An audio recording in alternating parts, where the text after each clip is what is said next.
Chief minister ଧାରଣାରେ ବସିଥିଲେ jail ଆଗରେ ଫଟୋ ଅଛି। ଏବେ ବି ସେ ଯେତେ ଯୋଉ ଦିନ ଛଡ଼ା ହବ ସେ ଫଟୋଟା ଲଗା ବିନା ମୁଖ୍ୟମନ୍ତ୍ରୀ ହେଇକି ଧାରଣା ଯଦି ବସି ପାରୁଥିଲା ଯେତେବେଳେ ମୁଖ୍ୟମନ୍ତ୍ରୀ ହେଇଥିଲା କାହିଁ 5 ଦିନ ତାକୁ ରିଲିଜ୍ କରିଦେଲାନି?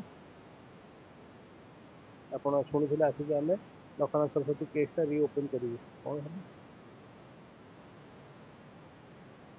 ରିଓପନ୍ କରିଲେ ନବ ଦାସ କେସ୍ଟାକୁ ଆପଣ ଆଉଥରେ ରିଓପନ୍ କରି ସିବିଆଇକୁ ଦେବେ। ଲକ୍ଷ୍ମଣ ସରସ୍ୱତୀ କେସ୍ଟା ଇମ୍ପୋର୍ଟାଣ୍ଟ କେସ୍ ନୁହେଁ। ମୁଁ କହୁନି, ସବୁ ଜେଲର କହୁଛନ୍ତି, ପୋଲିସର ରିପୋର୍ଟ ଅଛି। ଦାରା ସିଂ ସୋସାଇଟିକୁ ଆଉ ଥ୍ରେଟ୍ ନୁହେଁ। ତାକୁ କାହିଁ ଗୋଟେ କଏଦୀକୁ କାହିଁ ଛଡ଼ାଯାଏନି? ସେ ପୁଣି କରିବ, ସେ ସମାଜକୁ ଯାଇକି ଗୋଟେ ନାହିଁ। That is the sure. ସେ ଗୋଟେ ରିଫର୍ମ ମ୍ୟାନ୍, ଗୋଟେ ଆଧ୍ୟାତ୍ମିକ ଲୋକ ହେଇଯାଇଛି। ସେ ପଶ୍ଚାତାପ କରିଛି, ସେ ପ୍ରାୟଶ୍ଚିତ କରିଛି, ଦଣ୍ଡ ଭୋଗିଛି। ଆଜ୍ଞା ସେ ରିଏଲାଇଜ୍ କରିଛି ମୁଁ ଯାହା କରିଲି ମୁଁ ଭୁଲ କରିଥିଲି, ଏଇଟା କରିବା କଥା ନୁହେଁ। ସେ ତ ସଜା ପାଇଯାଇଛି। ଜେଲ୍ଟା ଗୋଟେ ପେନାଲ ଇନଷ୍ଟିଚ୍ୟୁଟ୍ ନୁହେଁ, ଜେଲ୍ ଗୋଟେ ରିଫର୍ମ ଇନଷ୍ଟିଚ୍ୟୁଟ୍। ଆଜି ରାମ ରହିମ ଅଧେ ଟାଇମ୍ ବାହାରେ ରହୁଛି, ଆଜି ଆଶାରାମ ବେଲ୍ ପାଇଯାଇଛି। ଆପଣ ବିଲକିସ୍ ମାନର ରେପିଷ୍ଟ ମର୍ଡର ମାନଙ୍କୁ ଫ୍ରି ଛାଡ଼ି ଦେଇଥିଲେ। ଦାରା ସିଂକୁ କାହିଁ ଛଡ଼ାଯିବା କଥା? ମୁଁ ଆଜ୍ଞା ଦାରା ସିଂ ଯେଉଁ ଅପରାଧ କରୁଥିଲା ସେ ଅପରାଧଟା କୋଉଠି ଆଜ୍ଞା? ସାର୍ ବର୍ତ୍ତମାନ ଦାରା ସିଂଙ୍କୁ ରିଲିଜ କରାଯାଉଛି ଜେଲରୁ, ମୁକୁଳିବେ ଦାରା ସିଂ। ସବୁଠୁ ବଡ କଥା ହଉଛି ଆପଣ ହିଁ ଦାରା ସିଂର ମୁକୁଳିବା ପାଇଁ ସୁପ୍ରିମକୋର୍ଟର ଟିକେ ଆସିଷ୍ଟ କରିଥିଲି ତାଙ୍କ କାଗଜପତ୍ର ଏଇଠି ତିଆରି କରିବା ପାଇଁ। ମୁଁ ନୁହେଁ, ସେଠି ଆଡଭୋକେଟ୍ ବିଷ୍ଣୁ ଜୈନ ଗୋଟେ ୟଙ୍ଗ ଆଡଭୋକେଟ୍, ସେଇ ଆଡଭୋକେଟ୍ ଯେ ଜ୍ଞାନ ଆପି ମସ୍କର କେସ୍ ଫାଇଟ୍ କରିକି ଜିତିଥିଲା, ସେଇ ଆଡଭୋକେଟ୍ ଯେ ରାମ ଜନ୍ମଭୂମି ତା ବାପା ବି ଇନଭଲ୍ଭ ଥିଲେ, ମୁଁ ତାଙ୍କୁ ଆସିଷ୍ଟ କରିଥିଲି। ଦେଖନ୍ତୁ ମୁଁ ଦାରା ସିଂର ସମ୍ପର୍କରେ ଗତ 5-6 ବର୍ଷ ହେଲା ଅଛି। 4-5 ଥର ମୁଁ ଦେଖା ବି କରିଛି, ଜେଲରେ ବି ଦେଖା କରିଛି, ବାହାର ସେତେବେଳେ ବି ଦେଖା କରିଛି। ଦେଖନ୍ତୁ ଦାରା ସିଂ ଯେଉଁ କ୍ରାଇମ୍ କରିଥିଲା ତାର ସଜା ସେ ଭୁଲିଯାଇଛି। ଦାରା ସିଂ ଆଜି ଜେଲରେ ରହିବା କଥା ନୁହଁ।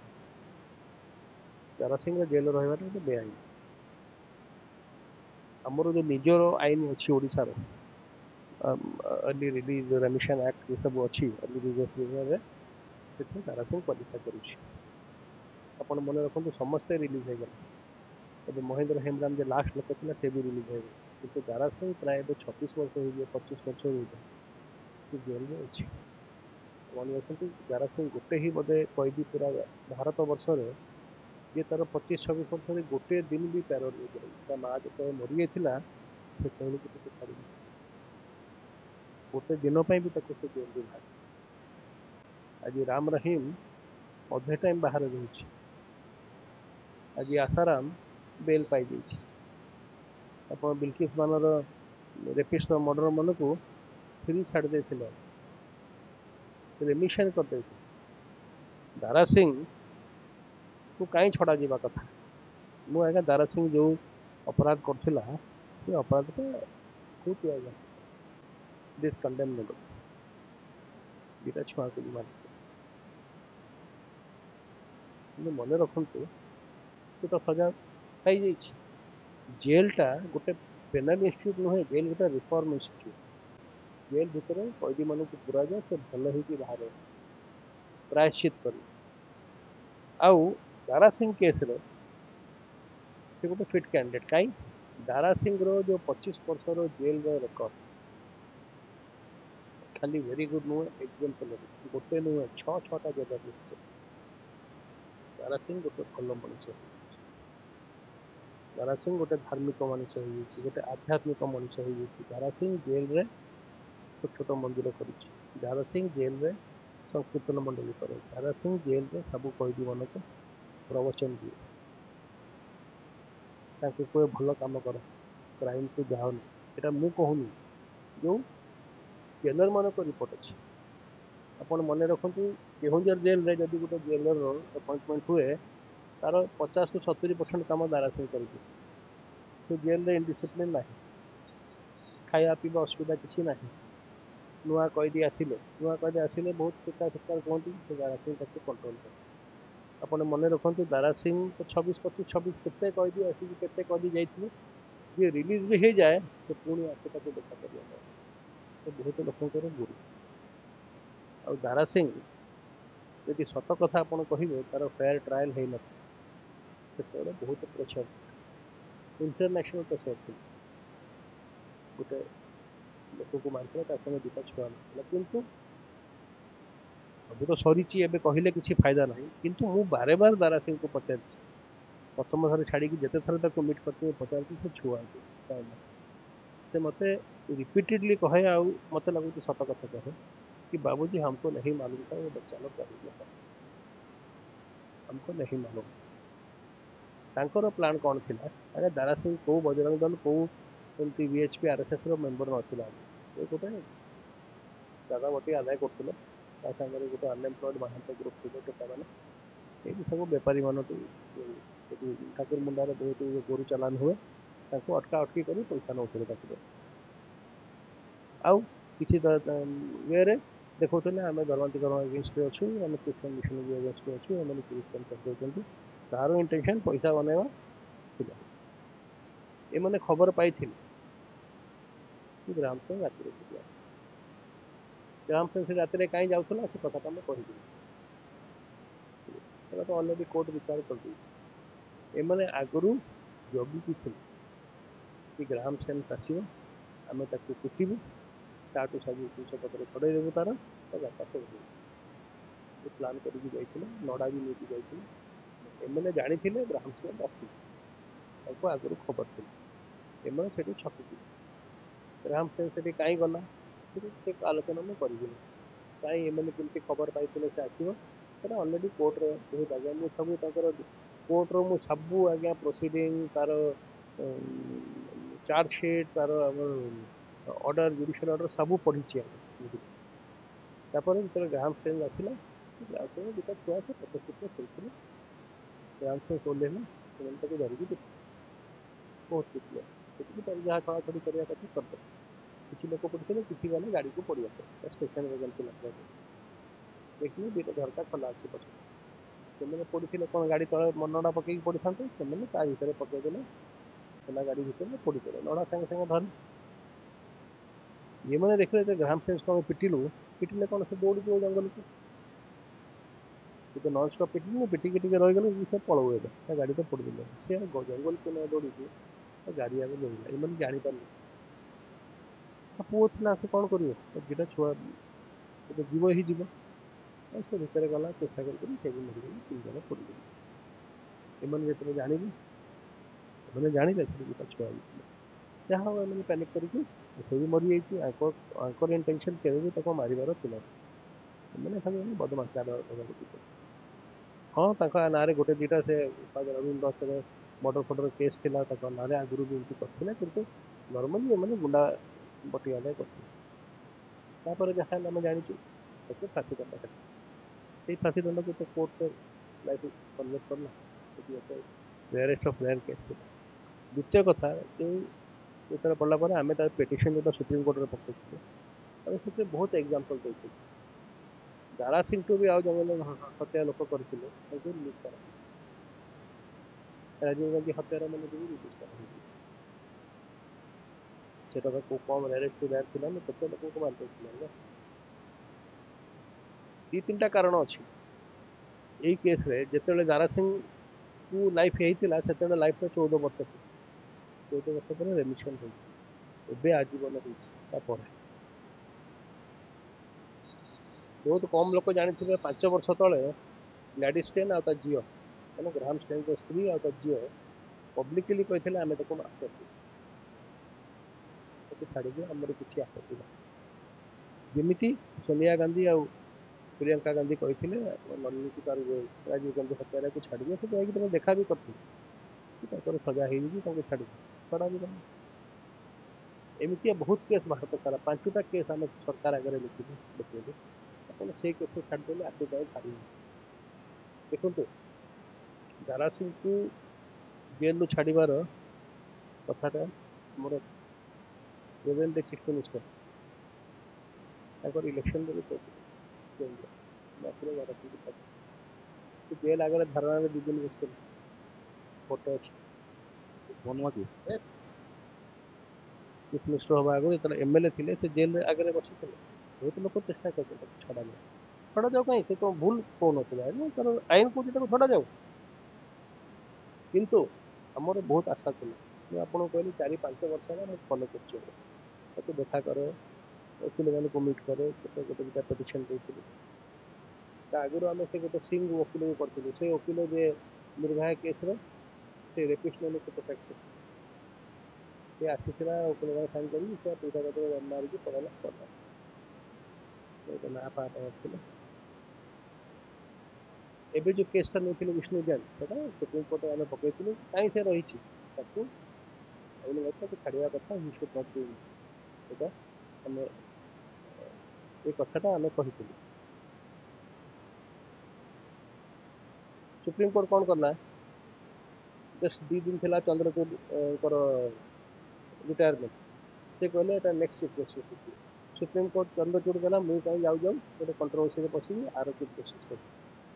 ଆର ଚିଫ୍ ଜଷ୍ଟିସ୍ ଆସିଲେ, ଆର ଚିଫ୍ ଜଷ୍ଟିସ୍ ଆସିକି ସେ ତାକୁ ବିଚାର ନ କରିକି ଓଡ଼ିଶା ଗଭର୍ଣ୍ଣମେଣ୍ଟକୁ କହିଲେ ତମେ 6 ସପ୍ତାହରେ ଆମକୁ ରିପୋର୍ଟ ଦିଅ। ଓଡ଼ିଶା ସରକାର ବସିଛି। ଓଡ଼ିଶା ସରକାର କାହିଁ ତାକୁ ରିଲିଜ୍ କରୁନି କି ଡିଲେ କରୁଛି? ଓଡ଼ିଶା ସରକାର, ଆମେ ଜାଣିଥିଲୁ ବିଜେଡି କେବେ ରିଲିଜ୍ କରିବ ନାହିଁ, ଆମକୁ ବହୁତ ଆଶା ଥିଲା ବିଜେପି ଆସିକି ଛାଡ଼ିଦେବ। ଏବେ ଯଦି ଛାଡ଼ିବେ ସମସ୍ତେ କେବେ ବିଜେପି ସରକାର ଆସିକି ତାକୁ ଛାଡ଼ିବେ। ପୁଣି ଆଉ ଗୋଟେ ଅଧିକ କଣ୍ଟ୍ରୋଭର୍ସି। ଦେଖନ୍ତୁ ତାକୁ ଯେତେବେଳେ ବି ଛାଡ଼ିବେ କିଛି ଦିନ କଣ୍ଟ୍ରୋଭର୍ସି ହେବ। ଚର୍ଚ୍ଚ ଗ୍ରୁପ୍ ବହୁତ ଷ୍ଟ୍ରଙ୍ଗ ଲାଗେ। ପ୍ରଧାନମନ୍ତ୍ରୀ ଯେତେବେଳେ ଫ୍ରାନ୍ସ ଯିବେ, ଜର୍ମାନୀ ଯିବେ, ଅଷ୍ଟ୍ରିଆ ଯିବେ, ତାଙ୍କୁ କଳା ପତାକା ଦେଖେଇବେ, ତାଙ୍କୁ ପ୍ରେସ୍ ବାଲା ପଚାରିବେ ଆପଣ କେମିତି ଦୁଇଟା ପିଲାଙ୍କ ହତ୍ୟାରକୁ ଛାଡ଼ିବେ। ଆମ ଆଇନ ଅନୁସାରେ ଛାଡ଼ିଲୁ ଆଜ୍ଞା, ତାକୁ ତ ଆମେ କିଛି ମାଫିନାମା ଦେଇନୁ। ଆଉ ମୋଦିଜୀଙ୍କର ଇମେଜ୍ ବି ଖରାପ ହେବ, ଏଇଠି ବହୁତ ବିଜେପି ବାଲା ଡେଇଁବେ, ଆମେ ତାକୁ ବନ୍ଦ କରି ରଖିବେ, ସେଟା ଛାଡ଼ିଦେବେ, ହେବ। ଏଇଟା ପଲିଟିକାଲ ଆଜ୍ଞା।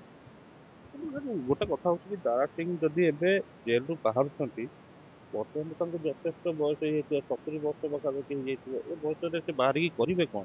ସେ ଜେଲରେ ରହିବ ଆଜ୍ଞା, କି କଥା କରିବ କ'ଣ ମାନେ ଶୁଣନ୍ତୁ, ସେ ଜେଲରେ ରହିବା କଥା ନୁହେଁ, ତାର ଆଉ କିଏ ନାହାନ୍ତି, ସେ ତ ତାର ମଠ ଫଟ କରିକି ବସିବ ଆଜ୍ଞା, ବୁଝିଲେ। କିନ୍ତୁ ଏତିକି କଥା ମନେ ରଖନ୍ତୁ, ମୁଁ କହୁନି, ସବୁ ଜେଲର କହୁଛନ୍ତି, ପୋଲିସର ରିପୋର୍ଟ ଅଛି, ଦାରା ସିଂ ସୋସାଇଟିକୁ ଆଉ ଥ୍ରେଟ୍ ନୁହେଁ। ତାକୁ କାହିଁ ଗୋଟେ କଏଦୀକୁ କାହିଁ ଛଡ଼ାଯାଏନି, ସେ ପୁଣି କରିବ, ସେ ସମାଜକୁ ଯାଇକି ଗୋଟେ ନାହିଁ, ଦ୍ୟାଟ୍ ଇଜ୍ ଦ ସିଓର। ସେ ଗୋଟେ ରିଫର୍ମ ମ୍ୟାନ୍, ଗୋଟେ ଆଧ୍ୟାତ୍ମିକ ଲୋକ ହେଇଯାଇଛି। ସେ ପଶ୍ଚାତାପ କରିଛି, ସେ ପ୍ରାୟଶ୍ଚିତ କରିଛି, ଦଣ୍ଡ ଭୋଗିଛି ଆଜ୍ଞା। ସେ ରିଏଲାଇଜ୍ କରିଛି ମୁଁ ଯାହା କରିଲି ମୁଁ ଭୁଲ କରିଥିଲି, ଏଇଟା କରିବା କଥା ନୁହେଁ, ସେ ମୋଠୁ ଭୁଲରେ ହେଇଯାଇଥିଲା, ବୁଝିଲେ। ଏଇ କଥା ତ କହୁଛି କି ଯଦି ଦାରା ସିଂଙ୍କର ଏତେ ବୟସ ହେଇଗଲାଣି, ତାଙ୍କ ପରିବାରରେ କେହି ନାହାନ୍ତି, ସିଏ ବର୍ତ୍ତମାନ ଆସିଲେ ବି କରିବ, ଯଦି ଆଧ୍ୟାତ୍ମିକର ରାସ୍ତା ଯାଇଛନ୍ତି, ତାହେଲେ ସିଏ ବି ତ ଜେଲରେ ଯୋଉ କଏଦୀ ମାନେ ଆସିଛନ୍ତି ସେମାନଙ୍କୁ ତ ଗୋଟେ ଭିନ୍ନ ବାତାବରଣ ତାଙ୍କୁ।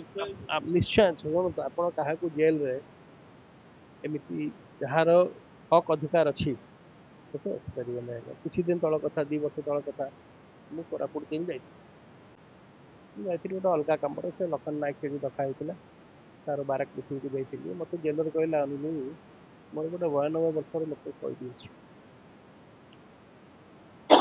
ବେମାର ଅଛି, ଆଉ ହସ୍ପିଟାଲ ୱାର୍ଡରେ ଅଛି, ଜେଲ ଭିତରେ ଯେ କଥା, ମୁଁ 2-4ଟା କଏଦୀକୁ ରଖିଛି, ତାର ସେବା କରନ୍ତୁ, ସେ ଉଠି ପାରୁନି, ମାନେ ସେ ଟଏଲେଟ୍ ବି ପରିସ୍ରା ବି ଯାଇପାରୁନି। ହଁ, ତାକୁ ସେ କହିଥିଲା, ଆଉ ସେ ଲୋକ 92 ବର୍ଷରେ ଲାଇଫର, ମାନେ ସେ ଲାଇଫ୍ ଇମ୍ପ୍ରିଜନମେଣ୍ଟ ମର୍ଡର ପାଇଁ ଆସିଛି। 83 ବର୍ଷରେ, 85 ବର୍ଷରେ କନଭିକ୍ଟ ହେଇଛି, ଅଲରେଡ଼ି 6-7 ବର୍ଷ ଜେଲରେ ଅଛି। ଆମର ଯେତିକି ଜେଲ ମ୍ୟାନୁଆଲ ସବୁଥିରେ ଲେଖା ହେଇଛି ଆପଣ ଗୋଟେ 90 ବର୍ଷ ଲୋକକୁ ଜେଲରେ ରଖିପାରିବେନି, ଗୋଟେ ଆଇନ ଆଜ୍ଞା, ମୁଁ କହୁନି। କିନ୍ତୁ ତାକୁ ରିଲିଜ୍ କରିବା କଥା, ସେ ଗୋଟେ କମିଟି ହୁଏ, କଲେକ୍ଟର ତା ଭିତରେ ଥାଏ, ଜେଲର ଥାଏ, ଏମିତି ଅଲଗା ଅଲଗା ଲୋକ ଥାନ୍ତି। ସେ 2-4 ଥର ଜେଲରେ ଚେଷ୍ଟା କରିଥିଲେ, ଯେମିତି ସେ କମିଟି ବସିବେ, ଗୋଟେ ନେଇ କରିବେନି, ଗୋଟେ ଦୁଇଟା ଇଏ କରିବେ, ଆଇଦର କଲେକ୍ଟର ଟ୍ରାନ୍ସଫର ହେଇଗଲା, ଏବେ ଜେଲରେ ଟ୍ରାନ୍ସଫର ହେଇଗଲା, ପୁଣି ସେମିତି ରହିଲା ସେ ଲୋକଟା ରହିଲା, ଗରିବ ଲୋକ, ଆଦିବାସୀ ଲୋକ, ତା ପାଇଁ ଓକିଲ ବି ନାହାନ୍ତି। ସେ ମୋତେ କହିଲା ଆପଣ କିଛି କରନ୍ତୁ, ସେ ମୋ ଜେଲରେ ନ ମରୁ। ମୁଁ ଆସିଲି, ତାର ସବୁ କାଗଜପତ୍ର, କେସ୍ ଡାଏରୀ ଫେସ୍ ଡାଏରୀ ସବୁ ନେଇ ଆସିଲି, ସେଠି ବାର୍ କାଉନସିଲର ପ୍ରେସିଡେଣ୍ଟ ଅଛି ଅଜିତ ପାଖରେ, ତାକୁ ବି କହିଲି ତମେ ଓକିଲ କିଛି କରୁନ କାହିଁ, ସେ ଲୋକ ଜେଲ, ମୁଁ ଆସିକି ଗଭର୍ଣ୍ଣରକୁ ବି ମିଟ୍ କରିଲି, बोले कि लाइक नहीं कहने ऐसे कैसे नहीं हो सकता, कि है तो ठीक है, तो मैं लिखूंगा चीफ जस्टिस को लिखूंगा, चीफ जस्टिस सुप्रीम कोर्ट को लिखूंगा, लास्ट में महामहिम को लिखूंगा, କାହିଁକି ପ୍ରେସିଡେଣ୍ଟର ଗୋଟେ ସିଗ୍ନେଚର ଗୋଟେ ଲୋକ ରିଲିଜ୍ ହେଇଯାଇପାରେ, ଲେଖିଲେ ଆଜ୍ଞା ସେ ଲୋକଟା ଗରିବ ଲୋକ ସେଇଥିପାଇଁ ଜେଲ୍ରେ ଅଛି, ଗୋଟେ ଗରିବ ଆଦିବାସୀ ସେଥିପାଇଁ ଜେଲ୍ରେ ଅଛି, ଆପଣ ମହାମହିମ ଅଛନ୍ତି କାହିଁକି ଆପଣ ଗୋଟେ ଜେଲ୍ ନେବେ, ସେ ଲୋକର ତାପରେ ତାକୁ ଲିଗାଲ୍ ଏଡ୍ ମିଳୁନି, କିଛି ହେଲା ନାହିଁ, ବାର ବାର ଚିଠି ଲେଖିଲେ, ତାର ବି ଆଉ କିଏ ଥିଲେ, ତାକୁ ଯଦି ଜେଲ୍ରୁ ଛାଡ଼ିଦେବେ ତାର କେଉଁ ଲୋକ ନାହାନ୍ତି, ତାର ଯାହା ହଉ ବହୁତ ଥର ଲେଖା ଲେଖି କରିକି ବହୁତ ଏଥିରେ ଗଲି ଡିବେଟ୍ କରିଲି, ପେପରରେ ବାହାର କରେଇଲି, ତାକୁ ଲାଷ୍ଟ ମହାମହିମ ଚିଠି ପଠେଇଲେ ତାକୁ ଛାଡ଼ିଦେଲେ, ଛାଡ଼ିକି ସେ ଯିବ କେଉଁଠି, ତାକୁ ଟିକେ ଶୋଇଥାଏ, ତାକୁ ନେଇକି ଯୋଉଟା ହେଇଛି କିନ୍ତୁ ଫ୍ରି ମ୍ୟାନ୍ ଯାହା କହିବି ମୁଁ, ଆପଣ ଗୋଟେ କଥା ମୋତେ କହିଲେ ଗୋଟେ ଦାରା ସିଂ ଆସି ବାହାରେ କ'ଣ କରିବ, ଗୋଟେ ଆଜାଦ ଲୋକ ଭଳିଆ ରହିବ, କିନ୍ତୁ ଜେଲ୍ରେ କାହିଁ ରଖିବେ, ଭାରତରେ କେଉଁ ଏମିତିଆ କଏଦୀ ନାହିଁ ଯେ ଗୋଟିଏ ଦିନ ବି ପ୍ୟାରୋଲ୍ ପାଇନାହିଁ, ଗୋଟେ ସିଙ୍ଗଲ ଡେ ବି ପାଇନି, ଜଗନ ଯୋଉ କରିଛନ୍ତି ସବୁ କ୍ରାଇମ୍ ସେମାନେ ପ୍ୟାରୋଲ୍ ପାଆନ୍ତିନି, ସେଟା ରାଇଟ୍, ପ୍ୟାରୋଲ୍ଟା ଗୋଟେ ଦୟା ନୁହେଁ, ମା ମରିବ ତାକୁ ସେଟା ମେନଲି ଆମର କ'ଣ ଅଛି ତା ରେପରକସନ୍ କ'ଣ, ये पॉलिटिकल ଖେଳରେ ଗୋଟେ ଲୋକକୁ ଜେଲରେ ରଖିବା ସାର୍ ଇଏ ଦାରା ସିଂ ଆଜି ରିଲିଜ ହେବେ ନା କାଲି ରିଲିଜ ହେବେ ନା ଆଉ ଗୋଟେ ଦିନ ପରେ? ଦେଖନ୍ତୁ ଯେଉଁ ଯାଏଁ ମୁଁ ଜାଣିଛି ସୁପ୍ରିମକୋର୍ଟ ଯେଉଁ ଚିଠି ପଠେଇଛି ଆମର ଓଡ଼ିଶା ସରକାରକୁ କି ଆପଣ ତାକୁ 6 ସପ୍ତାହ ରିପ୍ଲାଏ ଦିଅନ୍ତୁ, ଯଦି ଚାହିଁଲେ ଆପଣ ଛାଡ଼ିଦେବେ, ସୁପ୍ରିମକୋର୍ଟ ଏଇଟା ବି ଲେଖିଛି ଆଙ୍କ ପାଖରେ ଯୋଡ଼େ କାମ ଅଛି, ଆଇଦର ସୁପ୍ରିମକୋର୍ଟକୁ ରିପ୍ଲାଏ ଦେବେ କି ଆମେ ତାକୁ କିଛି ଅବଜେକ୍ସନ୍ ନାହିଁ ଯଦି ଆମେ ଛାଡ଼ିଦେବୁ, କାହିଁକି ଆମ ପିଟିସନଟା ସୁପ୍ରିମକୋର୍ଟ ଦେବେ, ଆମେ ଷ୍ଟେଟ୍ ଗଭର୍ଣ୍ଣମେଣ୍ଟକୁ ଲେଖିଲେ, ସେମାନେ ସୁପ୍ରିମକୋର୍ଟକୁ ଲେଖିବେ ଆମର କିଛି ଅବଜେକ୍ସନ୍ ନାହିଁ, ସୁପ୍ରିମକୋର୍ଟ ଡିସିସନ୍ ଦେବେ ଛାଡ଼ିଦେବେ, ନହେଲେ ଏମାନେ ବି ଛାଡ଼ିପାରିବେ, କାହିଁକି ସେ ମହେନ୍ଦ୍ର ହେମ୍ବ୍ରମକୁ 15 ଦିନ ତଳେ ଛାଡ଼ିଛନ୍ତି, ଲାଷ୍ଟ ଲୋକ ଆଗେ, ତାକୁ ରଖିବାରେ କିଛି ନାହିଁ, କିନ୍ତୁ ମୋ କହିବା କଥା ଯେତେବେଳେ ସରକାର ପାୱାରକୁ ଆସିଲା କାହିଁକି ତାକୁ 15 ଦିନରେ ଛାଡ଼ିଦେଲେ ନାହିଁ,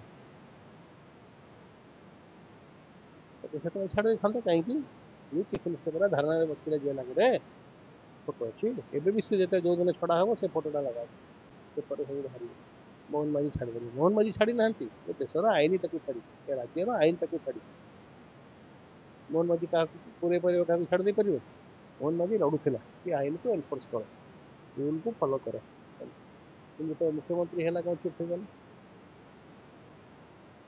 ବିନା ମୁଖ୍ୟମନ୍ତ୍ରୀ ହେଇକି ଧାରଣା ଯଦି ବସି ପାରୁଥିଲା, ଯେତେବେଳେ ମୁଖ୍ୟମନ୍ତ୍ରୀ ହେଇଥିଲା କାହିଁ 5 ଦିନ ତାକୁ ରିଲିଜ୍ କରିଦେଲାନି, ଆପଣ ଶୁଣିଥିଲେ ଆସିକି ଆମେ ଲକ୍ଷ୍ମଣ ସରସ୍ୱତୀ କେସ୍ଟା ରିଓପନ୍ କରିବୁ, କ'ଣ ହେଲା, ରିଓପନ୍ କରିଲେ, ନବ ଦାସ କେସ୍ଟାକୁ ଆପଣ ଆଉଥରେ ରିଓପନ୍ କରି ସିବିଆଇକୁ ଦେବେ, ଲକ୍ଷ୍ମଣ ସରସ୍ୱତୀ କେସ୍ଟା ଇମ୍ପୋର୍ଟାଣ୍ଟ କେସ୍ ନୁହେଁ, ସେଥିପାଇଁ ପଲିଟିକାଲ କ୍ଲାସକୁ ଆଜ୍ଞା ଏଇ ଯେ ହିପୋକ୍ରେସି ବା ଡୁଆଲିଟି କରିବା କଥା ନୁହେଁ, ମୁଁ ଜାଣିଛି ବହୁତ ଲୋକ ମୋତେ କହିଲେ ଆପଣ କ'ଣ ତାର ସେ ଅପରାଧ କରିଛି, ଆଜ୍ଞା ଅପରାଧ କରିକି ସେ ଦଣ୍ଡ ଭୋଗୁଛି, 25 ବର୍ଷ ଜେଲରେ ଆଜ୍ଞା କମ୍ ନୁହେଁ, ତାଠୁ ଅଧିକ ବର୍ଷ ଜଣ ଦାରା ସିଂ କଟେଇଛନ୍ତି। ନା ମୁଁ ସବୁ କିନ୍ତୁ ଦେଖନ୍ତୁ ତାର ବିହେଭିୟର ଏକ୍ଜାମ୍ପଲରି, ସେ କିଛି ଗଣ୍ଡଗୋଳ କରିନି, ସେ ତ 4 ବର୍ଷ ପରେ କହିନି ମର୍ସି ପିଟିସନ୍ ମୋତେ ଛାଡ଼ିଦିଅ, ସେ ଚୁପଚାପ ବସିଛି, ଏବେ ଏଇ 2 ବର୍ଷ ହେଲା ଆମେ ତାର ପିଟିସନ୍ ସୁପ୍ରିମକୋର୍ଟରେ ପକେଇଛୁ, ଆଗରୁ ସେ ହାତ ଲେଖା ଚିଠି ଦିଏ ମୋତେ ଛାଡ଼ିଦିଅ, ମୋତେ ଛାଡ଼ିଦିଅ, କିଏ ଶୁଣିବ, ମୋତେ ପୁରା ଆଶା ଅଛି ଆମେ ଯାହା ଇଣ୍ଡିକେସନ୍ ପାଇଛୁ ତାକୁ ଦେଖିବା ଦରକାର, ଷ୍ଟେଟ୍ ଗଭର୍ଣ୍ଣମେଣ୍ଟ ତାକୁ ଛାଡ଼ିଦେବେ, ନିଜେ ନହେଲେ ଷ୍ଟେଟ୍ ଗଭର୍ଣ୍ଣମେଣ୍ଟ ସୁପ୍ରିମକୋର୍ଟକୁ ଲେଖିବେ, ଆପଣ ଯଦି ଅର୍ଡ଼ର ଦେବେ ଆମର କିଛି ଆମେ ଆଶା କରୁଛୁ ମୋଦି ସରକାର ପ୍ରାଇମ୍ ମିନିଷ୍ଟର ଯଥାଶୀଘ୍ର ଆଇଦର ନିଜେ ଛାଡ଼ି ଦିଅନ୍ତୁ, କାହିଁକି ମହେନ୍ଦ୍ର ହେମ୍ବ୍ରମକୁ ଏଇଟା ତା ସହିତ ସୁପ୍ରିମକୋର୍ଟ ଯାଇନଥିଲା, ତାକୁ ଏମାନେ ହିଁ ଛାଡ଼ିଦେଲେ, ବେସ୍ଡ ଅନ୍ ମେରିଟ୍, ଆମେ କହୁନୁ କିଛି ଦୟା ଦେଖାଇବା ପାଇଁ, ଆପଣଙ୍କ ଆଇନ ଯାହା କହୁଛି, ଷ୍ଟେଟ୍ର ଜେଲ୍ ରୁଲ୍ ଯାହା କହୁଛି, ଏର୍ଲି ରିଲିଜ୍ ରୁଲ୍ ଯାହା କହୁଛି ସେ ଅନୁସାରେ